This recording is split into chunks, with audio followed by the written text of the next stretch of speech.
Just when you thought the Kung Fu Panda franchise was done, they dusted off and resurrected for a fourth installment. Let's talk about it.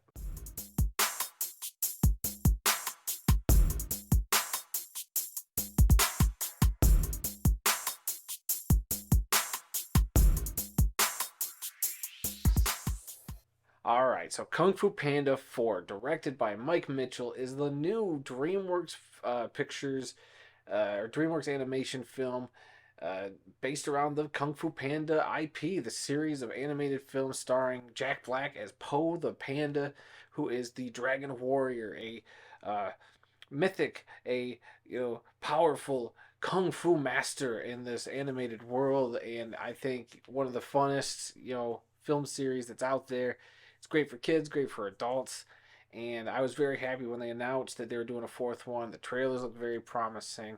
And let's get into it. The story, pretty simple. The Dragon Warrior, aka Po, aka Jack Black, has to now become a spiritual, uh, like a spiritual leader in the Valley of Peace, and he has to find a successor to his role as the Dragon Warrior, a role that he's not so easy to relinquish because he still thinks he should be the Dragon Warrior. It's who he is. That's what he wants to be, and it's all he knows.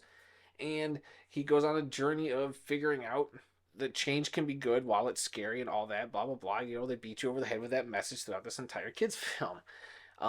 Along the way, he meets a new character, a thief, a little fox named Shen, and Shen tells Po about a shape-shifting bad guy called the Chameleon, voiced ever so greatly by Viola Davis, who is taking the shape of kung fu masters and then has a plot to steal the kung fu abilities of said kung fu masters, and that is where her path crosses with Po's path. And there you have your movie, or at least the general plot. I don't want to spoil nothing for nobody in case you really do want to go see this, because I think people should. This is a fun time. I had a good time watching it. I like the Kung Fu Panda franchise quite a bit. I love the first one. Every time I watch the second one, it gets better and better for me. The third one is still kind of, it's good, not great kind of thing. And this film kind of feels more in between 2 and 3, where I think it's good, but I think it could get better on rewatches and down the line. I definitely don't think it's the worst of the franchise, but they do a lot of stuff here that does make me scratch my head a little bit, and let's get into that. You know, very noticeably absent from this movie is the Furious Five that or in the other movies. Tigress, who's voiced by Angelina Jolie, David Cross's Crane, Jackie Chan's Monkey, Seth Rogen's Mantis, Lucy Liu's Viper. I believe that's five, and they're absent from this movie. They explain it away via story. Oh, they're off doing their own thing. That's why they're not in this. But we all know why. It's money. They didn't want to pay all these other voice actors to be in this. It's very evident, and that's fine, I guess. You at least got Jack Black back. So it was just a weird seeing a Kung Fu Panda movie without those characters that I think are very essential. But we still get Dustin Hoffman as Shifu, who's great. You even get some returning voices like Ian McShane coming back as the bad guy from the first film, Tai Lung. He's great in the limited amount of screen time he gets for reasons why he's back. It's very interesting how they bring him back. Bryan Cranston's back as Poe's biological dad, Li Shan. And then, of course, you got James Hong back as Mr. Ping, Poe's adoptive dad. I kind of like the main through line of the movie, which is Poe teaming up with Awkwafina's character. Yeah, Awkwafina's in this. Another voice role for her. She's in this as Shen, the fox thief. Poe, and her cross paths. They go on this journey together to take on the chameleon, and I like that story. I like hearing Shen's background and how Shen could potentially be somebody that could take up the Dragon Warrior mantle from Poe. Maybe, maybe not, as he explores that option. I think that's a fascinating dynamic. My one issue, though, is with Awkwafina as Shen. I think not totally miscast, but it just feels like Awkwafina being Awkwafina and not giving it the personality like when she did Raya and the Last Dragon or some of the other animated stuff I've seen her do, which just makes it feel like those characters have a little more quirks to them. It's a little more to them. While there is some depth to this character, I don't know. I just feel like Awkwafina wasn't quite the right fit. As much as I love Awkwafina, just not quite the right fit for that role. That's just me personally. Like I said, Viola Davis crushes it as the chameleon. Very menacing, very scary. I really dug this bad guy. The Kung Fu Panda has been really good about having very consistently good bad guys. That's a credit, I think, to this series that nobody really even talks about. I think four pretty good bad guys that I think would stand out in, different kind of kung fu movies. That's just me. My biggest issue with this film, as fun as it is, and as good of a time as I had with even this, is the subplot of Poe's dads going on their little adventure to make sure Poe's okay.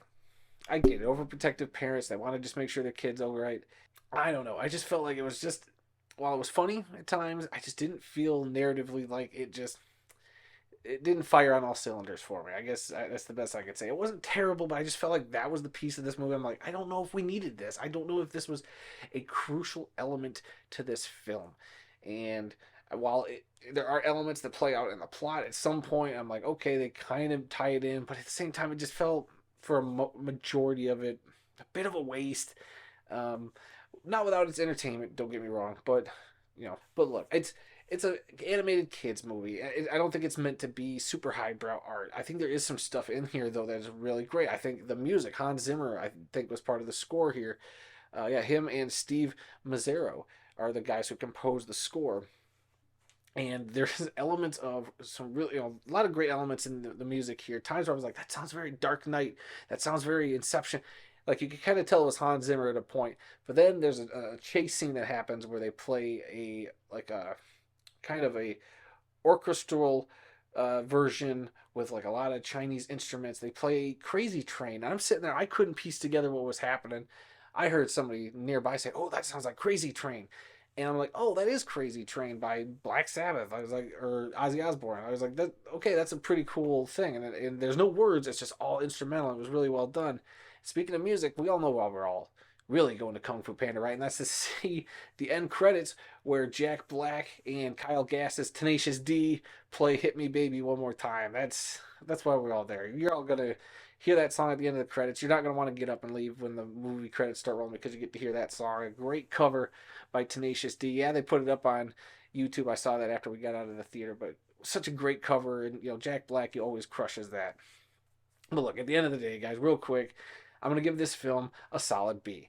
It's not the greatest thing I've seen. It's definitely not the worst. There's a lot of issues I have with it, but it's still a fun time. I had a good time. I love the Kung Fu Panda movies.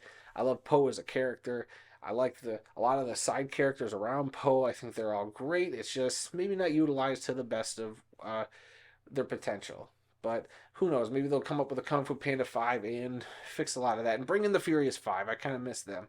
So, what do you guys think? Have you seen Kung Fu Panda 4? What's your thoughts on the Kung Fu Panda series as a whole? Let me down in the comments below. And if you guys could, please, as always, hit that like button, subscribe button, and a little bell notification to be notified whenever I drop new videos. It would be greatly appreciated. And until the next review, guys, I'll be seeing you.